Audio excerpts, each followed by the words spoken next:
बधाई दूंगा क्योंकि आपके जो चैनल का नाम है स्वदेश जी, वो अपनत्व जगाता है। हाँ। अपनत्व पैदा करता है और मुझे यहाँ आके ऐसा अपनापन सा महसूस हो रहा, अपनापन सी फील हो रही है। इसके लिए मैं आपको बहुत बहुत बधाई देता हूँ कि स्वदेश नाम रखना आपके लिए बहुत शुभदायक रहेगा।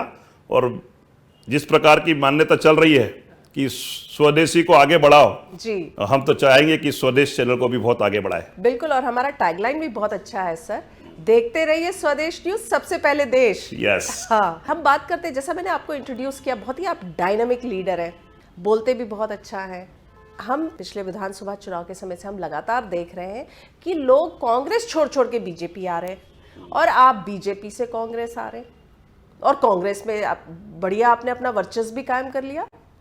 मैं एक ऐसे विजनरी व्यक्ति के साथ हूं जिन्होंने 1980 में मध्य प्रदेश में जब कदम रखा था, एक ऐसी सूखी बंजर जगह पे उनको लाया गया था छिंदवाड़ा में।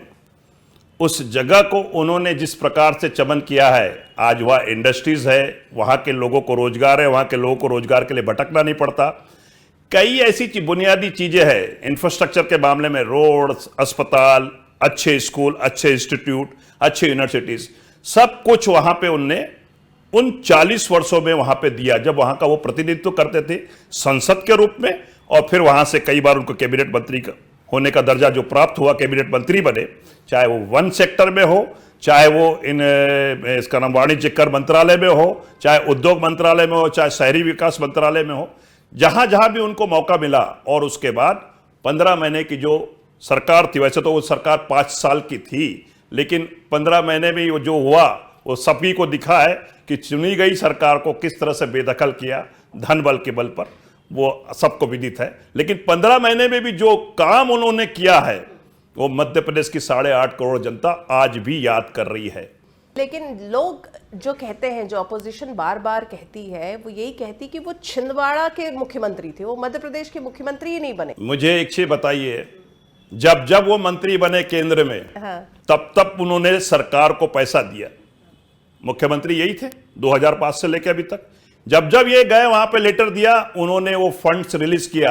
आज जो इतनी सारी सड़कें देख रही है, ये उसी समय की उनकी दी हुई सौगातें हैं जो उन्होंने यहाँ पे सड़क परिवहन मंत्री होते हुए मध्य प्रदेश को दी। और उन्होंने मध्य प्रदेश को और प्रदेशों से ज्यादा ही दिया है जिस जिस मंत्रालय में रहे।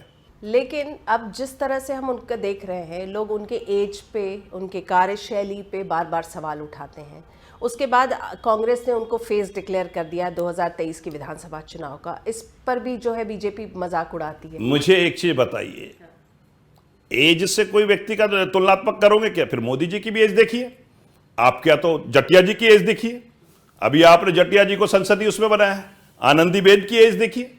काम करने के लिए विजन होना चाहिए, एज कोई वो नहीं होती। विजनरी व्यक्ति होता है तो वो झंडे गाड़ता है। आज देखिए ब्राइडन को भी देखिए, मेन चीज है कि आपका विजन तो हो, खाका तो हो, मध्य प्रदेश को कैसे डेवलप किया जाए, मध्य प्रदेश के हर डिस्ट्रिक्ट में कैसे उद्योग लगाया जाए, कैसे इंडस्ट्रीज लाई जाए, कैसे बेरोजगार लोगों को रोजगार दिया जाए, इसका खाका होना चाहिए।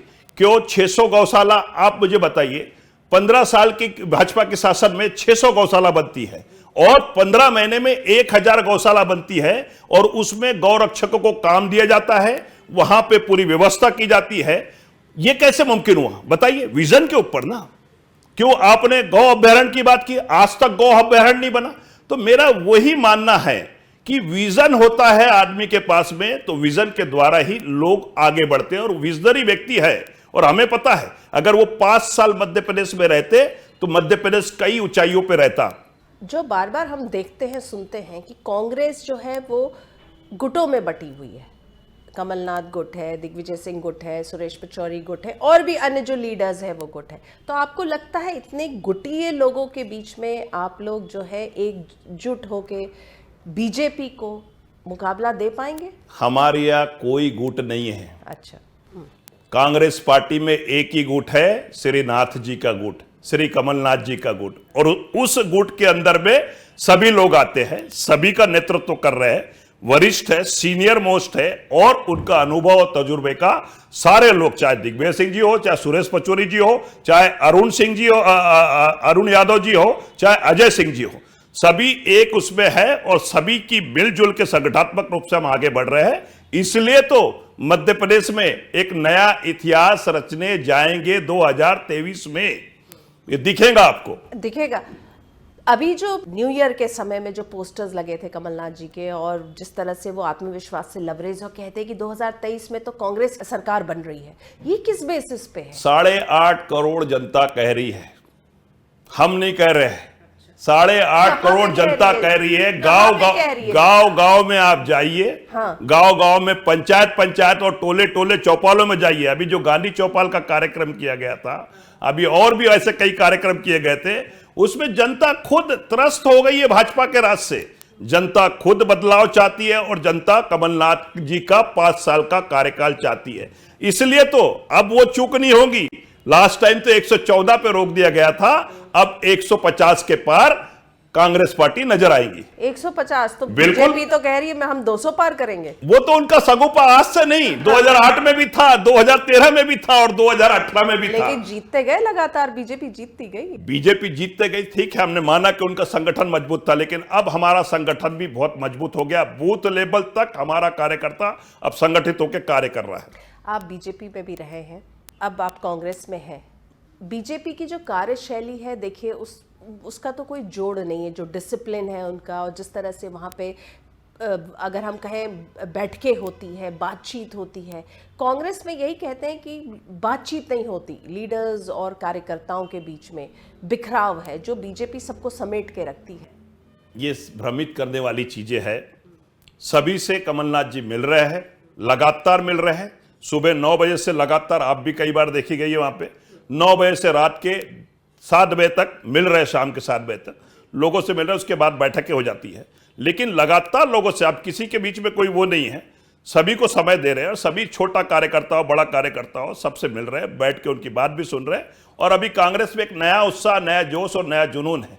तभी तो उन्होंने कहा है, ये कार्यकर्ताओं ने लगाया, अपनी भावना उजागर कर दी है।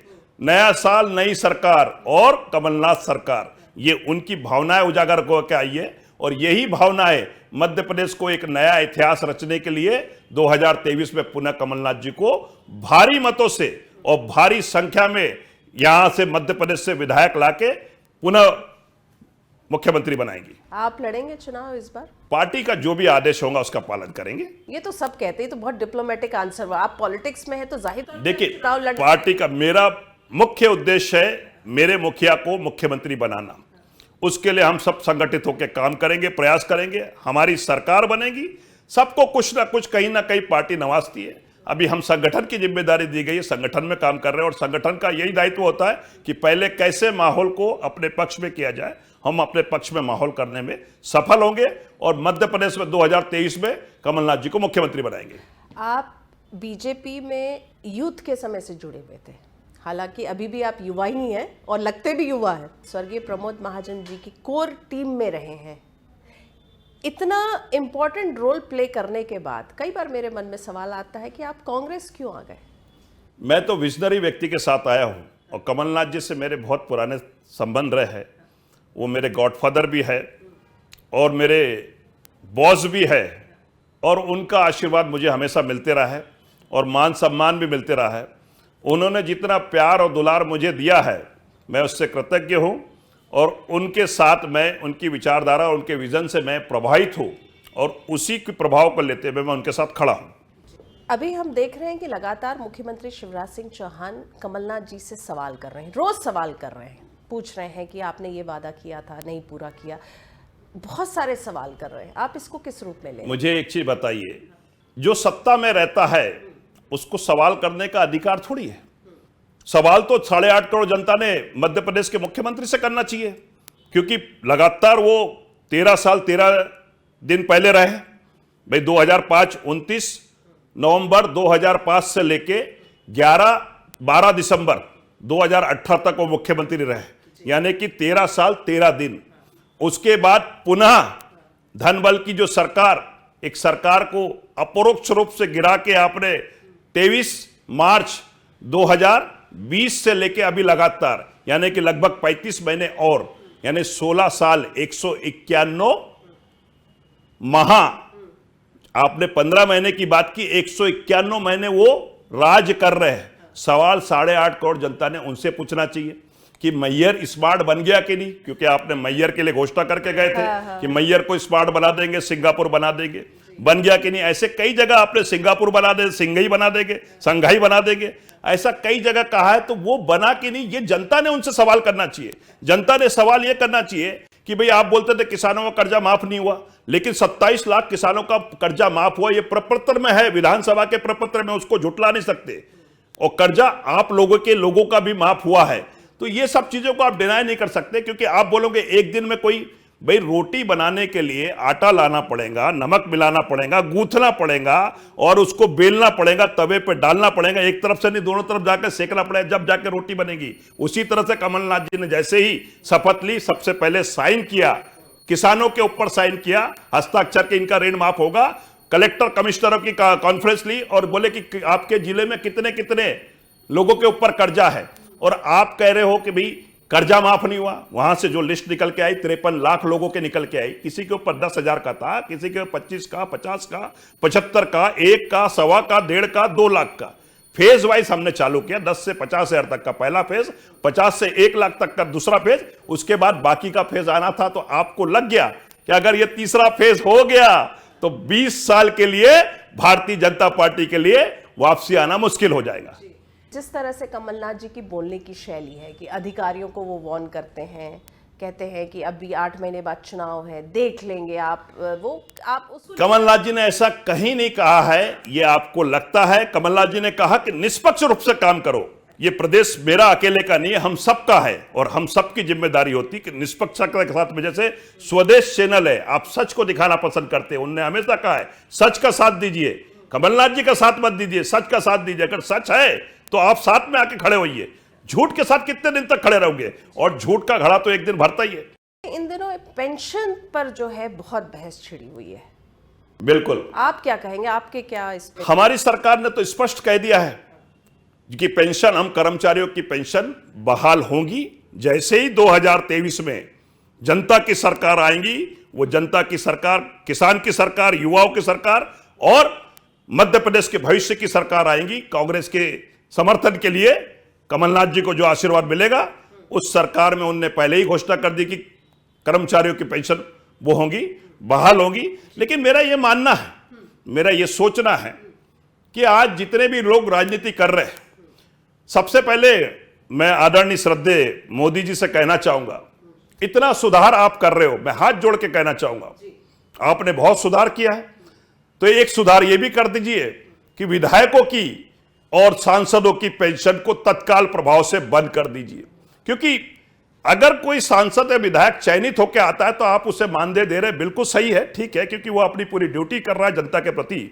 सांसद 15 लाख लोगों के प्रति कर रहा है और विधायक 3 लाख लोगों के प्रति कर रहा है, क्योंकि अपना पूरा समय दे रहा है। तो उसको आप इंसेंटिव और मानदेय के रूप में जो सैलरी दे रहे हैं, क्योंकि उसका भी परिवार है ये।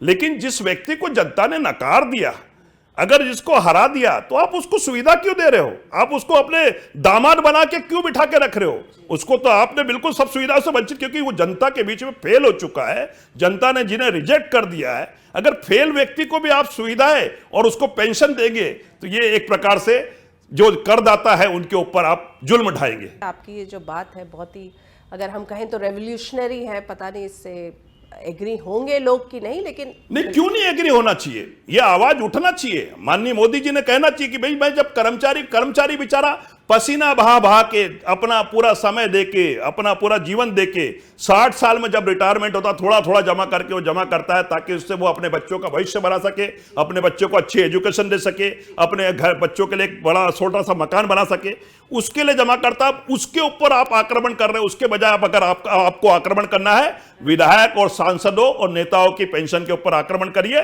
तत्काल प्रभाव से बंद कर देनी चाहिए। राहुल गांधी जी की जो यात्रा थी, भारत जोड़ो यात्रा, मध्य प्रदेश में उसको लेकर काफी अच्छा एक माहौल था। उससे कितना फायदा होने वाला है मध्य प्रदेश की राजनीति में कांग्रेस को? राहुल जी ने नफा और नुकसान के लिए कोई यात्रा नहीं की। उन्होंने भारत जोड़ने के लिए, जिस प्रकार से अराजकता का माहौल, व्यक्ति की आजादी छीनी जा रही है, व्यक्ति को बोलने की आजादी छीनी जा रही है, उस चीज से, उस भय से निकालने के लिए उन्होंने यात्रा निकाली और लोगों को एक जोड़ने का काम किया। वो तो निकले थे अकेले, लेकिन पीछे कारवां बढ़ता चला गया और पता ही नहीं चला कि लाखों करोड़ों लोग उनके साथ जुड़ते चले गए और स्वेच्छा से और लोगों को लगा, कभी कोई लोगों ने कहा कि उनकी टी शर्ट इतने की है, कोई ने कहा उनके जूते इतने के हैं। मुझे ये बताइए, इतनी ठंडी में लोग कपकपाती ठंडी में, लेकिन उनकी इच्छा शक्ति के ऊपर उन्होंने उस टी शर्ट और उसके ऊपर भी, क्योंकि एक जुनून था, एक जोश था कि लोगों को कैसे जोड़े, लोगों को के बीच में कैसे प्यार बांटे, लोगों के बीच में अपनत्व का, तो वो भावना आई है कि जो लोगों के बीच में था कि बड़े लोगों से मिल नहीं सकते, उनने उस बीच को खत्म किया और लोगों के बीच में स्वयं गए और लोगों ने उनके साथ में उनका स्वागत भी किया और लोगों ने उनका साथ देने का वादा भी किया। मुख्यमंत्री शिवराज सिंह चौहान जी के पारिवारिक संबंध है आपके, बहुत ही वो जो हम लोग को नजर आता है सहज सबसे सरल सीखा। इमेज भी है।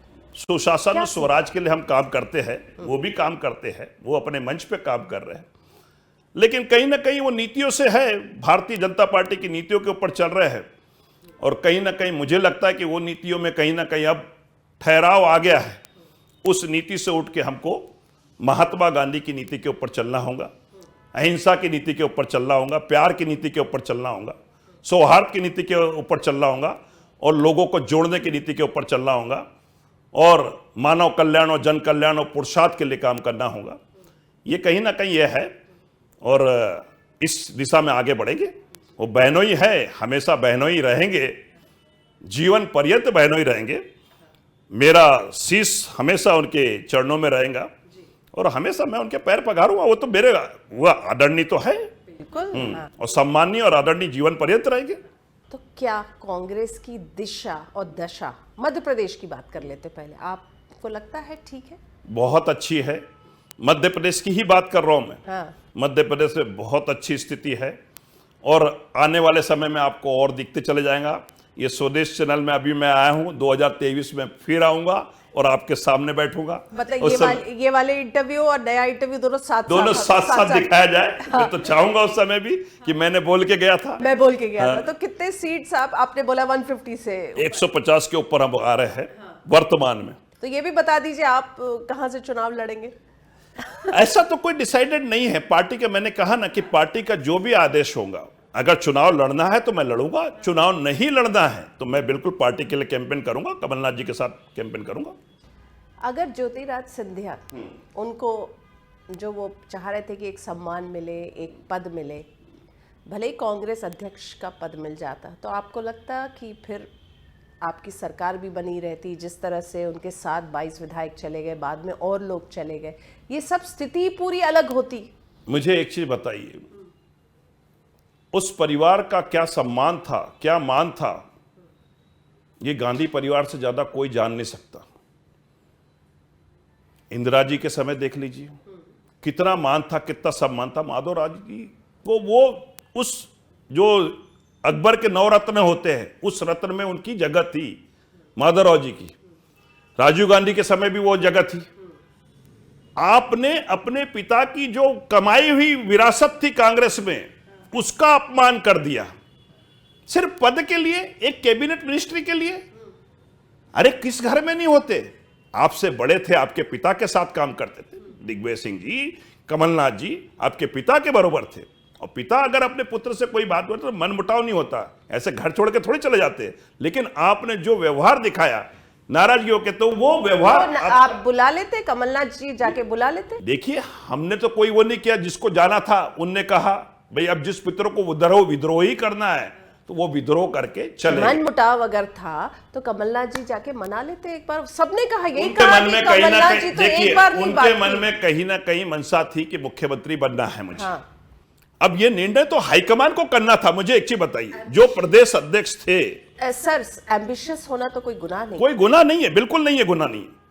लेकिन उसके लिए आप इंतजार कर लेते। जब कांग्रेस पार्टी ने, जब आदरणीय सोनिया गांधी जी ने, राहुल गांधी जी ने, सबने निर्णय लिया, उस निर्णय के ऊपर कमलनाथ जी को मुख्यमंत्री बनाया, उस निर्णय को आपको समर्थन करना था। आपने समर्थन ना करके आपने उसकी कॉन्स्पिरेसी करने की कोशिश की और आपने षड्यंत्र रच के धीरे धीरे कैसे ये सरकार गिरे और कैसे अपना सुरक्षित भविष्य को तानने के लिए आपने, क्योंकि जैसे ही आपने हारे, आपको जैसे ही पद से आप मुक्त हुए, आपको डर और भय सताने लगा कि अब मेरा क्या होगा, तो आपने बार्गेनिंग करके आपको जो प्राप्त होना था हो गया।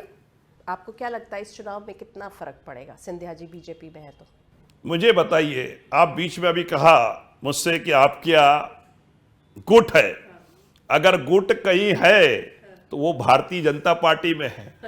ग्वालियर में देख लीजिए 3 गुट बन गए, बुंदेलखंड में देख लीजिए 3 गुट बन गए, महाकौशल में देख लीजिए 3 गुट बन गए, और विंध्य में देख लीजिए, सब जगह, और मालवा में देख लीजिए गुट बन गए।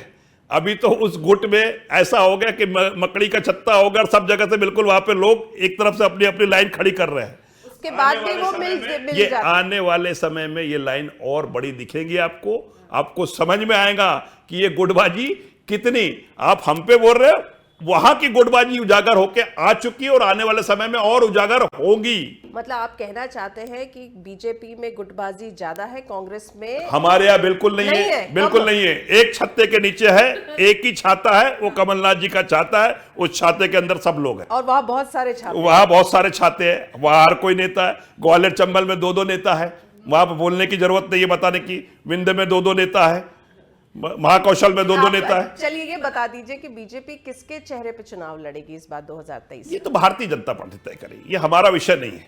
ये भारतीय जनता पार्टी और उनका हाईकमान तय करे, हमारा विषय थोड़ी है। हम तो कांग्रेस का विषय बता सकते हैं। आपको क्या लगता है?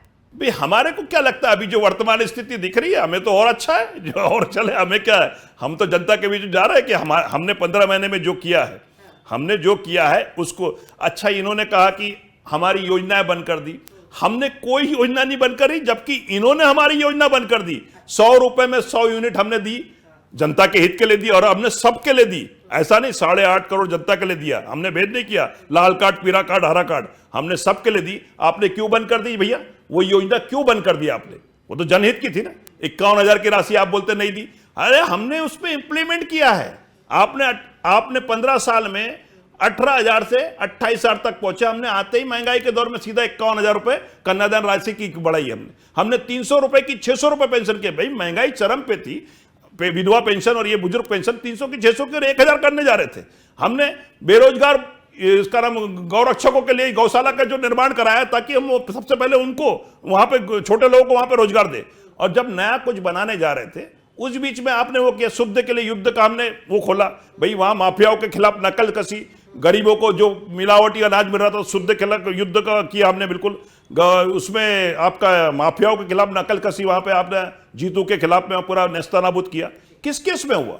अभी हम देखते हैं कि इन दिनों बीजेपी जो भी लोकार्पण करने जाती है, सब में कांग्रेस आगे आ जाती है और कहती है तो हमने ये योजना लाई थी। जैसे महाकाल लोक की बात करें, एमपी भवन जो नया भवन आया है उसकी बात करें, ऐसे कई एग्जाम्पल्स हैं। एक चीज बताइए, हर चीज का जनता के बीच में आप भी खुद समझदार है और आप सच दिखाते हो। 2019 में कमलनाथ जी ने इसका भूमि पूजन किया था, मध्य प्रदेश भवन का नक्शा बनाया, उसका पूरा भूमि पूजन वहां किया। ये पूरा रिकॉर्ड में है, पूरे फोटोग्राफ्स है, इसको तो डिनाई नहीं कर सकते। उसका बजट निर्धारित किया। 15, अगर आपको करना होता तो आप 15 साल में कर सकते थे। ये 15 महीने की उपलब्धि है। महाकाल कॉरिडोर जो बना है, ये 15 महीने की उपलब्धि है। जो बोलते उपलब्धि, 300 करोड़ रुपए पूरे कैबिनेट करके और बिल्कुल वहां पे उसको दिया गया 300 करोड़ रुपए का। और वहां पे ओमकारेश्वर परियोजना के लिए रामगम पथ जो बनाने के लिए दिया गया, ये कमलनाथ जी की उपलब्धि है। ये 15 महीने की इच्छा शक्ति एक विजनरी व्यक्ति की उपलब्धि है। उनकी उपलब्धि गिनाने के लिए हमारे पास तो बहुत कुछ है। आप अपने 15 साल और इस 151 महीने के कार्यकाल गिनाइए। आपको ऐसा नहीं लगता कि कांग्रेस की अगर इतनी उपलब्धियां हैं तो जनता तक शायद सही तरीके से बात नहीं जा रही है, और बीजेपी जो है वो पूरा जो है क्रेडिट ले रही है? तो कहीं ना कहीं आपका जो, आपके और जनता के बीच का जो संवाद है, शायद वहाँ कुछ जो है शायद वो कनेक्शन सही नहीं है। ये सब अभी जा रहा है और ये पब्लिक है जो सब जानती है। 2023 आएगा और आपको सब दिख जाएगा। अब सब गांव ग्रामीण में सबको सब कुछ, आज तो सोशल मीडिया का जमाना है। आप मीडिया में नहीं दिखाओगे तो क्या हुआ, लेकिन सोशल मीडिया के माध्यम से जगह जगह गांव गांव में पहुंच जाएगा।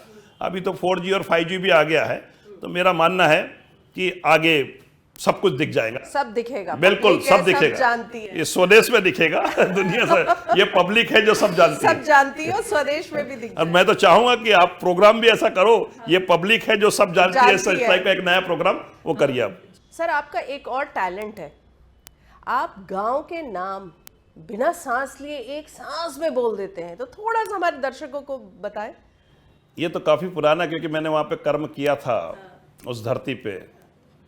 मैंने वहाँ बुजुर्ग सम्मान यात्रा निकाली थी, महिला सत्संग यात्रा निकाली थी, गरीबों के नेत्र के ऑपरेशन कराए थे, तो उस गांव में मैं जाता था तो वहाँ पे काम करता था।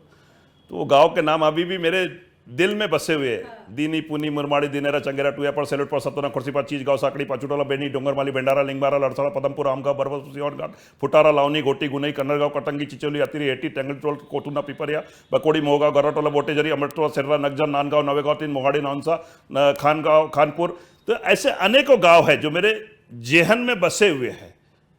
आपने बिना सांस लिए एक टेक में ऐसे बोल बिल्कुल, क्योंकि मैंने वहां पे परिश्रम किया है, वहां श्रम किया है, मैंने वहां पे अपना पसीना बहाया है, मैंने वहां उस मिट्टी पे अपना माथा वो करा है, और क्योंकि निस्वार्थ था, किसी प्रकार का स्वार्थ नहीं था, इसलिए इस ऊपर वाले ने वो हृदय में वो गाँव को बसा दिया। हमने आपसे बहुत सारी बातें की। एज ए पॉलिटिशियन आप लोगों की लाइफ जो होती है, दिनचर्या जो होता है, बहुत बिजी रहता है। तो संजय सिंह जब अपने लिए समय निकालते हैं तो क्या करते हैं? मैं आध्यात्मिक व्यक्ति हूँ, तो मैं पूजन पठन के साथ साथ अध्ययन भी करता हूँ, आध्यात्मिक किताबें पढ़ता हूँ और टीवी भी देखता हूँ। मैं आजकल एक वो सीरियल देखता, बहुत अच्छा लगता है मुझे। अच्छा। ये आपका अनुपमा, वो देखता हूँ मैं श्रीमती जी के साथ बैठ के, वो सीरियल मैं जरूर देखता हूँ। जरूर देखते हैं। बिल्कुल। अच्छा स्क्रिप्ट है और अच्छी एक सशक्त नारी का किरदार जो उसमें बिल्कुल, दिखाया उसकी गया, TRP भी एक बहुत कैसे नारी अब जूझते हुए अपने परिवार को, अपने मायके को भी और अपने पति को भी, दोनों को सामंजस्य बना के, और अपने परिवार और अपने बच्चों दोनों का जो तालमेल दिखाया है वो अद्भुत है। और मैं तो चाहूँगा कि हर नारी को ऐसी सशक्त भूमिका में उससे प्रेरणादायक होना चाहिए और अनुपमा सीरियल देखना चाहिए। बहुत खूब। और आपको हमने कई फिल्मों में भी देखा है। फिल्में तो आप बनाते हैं लेकिन रोल भी आप करते हैं। हाँ, वो शौक के तौर पे मैं कई बार कर लेता हूँ, और बोलते शौक हमेशा आदमी ने पूरे करना चाहिए, क्योंकि जिंदगी मिलेगी दोबारा। लोग कहते हैं जिंदगी ना मिले दोबारा, लेकिन मैं कहता हूँ जिंदगी मिलेगी दोबारा, क्योंकि जिंदगी इसलिए तब मिलेगी जब आपको दोबारा, जब आप अपने अंदर की ख्वाहिशों को बाहर निकालोगे, उसे जियोगे, तो जिंदगी आपको दोबारा मिलेगी। आप स्वदेश न्यूज के चैनल में आए, आपने सबकी बात के लिए समय दिया और दिल खोल के आपने बातें की, बहुत सारी अच्छी बातें आपने की। आपका बहुत बहुत धन्यवाद और हमारी शुभकामनाएं आपके साथ। मेरी भी आपके साथ बहुत बहुत शुभकामना है कि ये स्वदेश चैनल 2023 में नई ऊंचाइयों को छुए, 2024 में हम मिले, पुनः इसी तरह खिलखिलाते हुए मिले और अपने देश और राष्ट्र के प्रति हम समर्पित रहे। जी बिल्कुल। अगर जैसा आप कह रहे हैं कि 151 आप लोगों की सीट आएगी, तो मैं चाहूंगी कि उस समय भी आप टाइम हमें बिल्कुल दीजिएगा और जरूर आइएगा हमारे ऑफिस। रिजल्ट के समय मैं यहाँ उपलब्ध रहूंगा यहाँ पे। बहुत अच्छा, थैंक यू सो मच। तो दर्शकों, इस बार के एपिसोड में हमने बात की, जैसा कि आपने देखा, तेज तर्रार नेता हैं संजय सिंह। उनका कॉन्फिडेंस है, उनका ये मानना है कि पब्लिक जो है वो सब जानती है, और ये पब्लिक ही है जो कांग्रेस को 2023 के विधानसभा में 150 से ऊपर सीट्स दिलाएगी। इस एपिसोड में इतना ही। अगले हफ्ते में एक बार फिर से मुलाकात करेंगे एक नए मेहमान के साथ। तब तक के लिए दीजिए हमें आज्ञा। नमस्कार।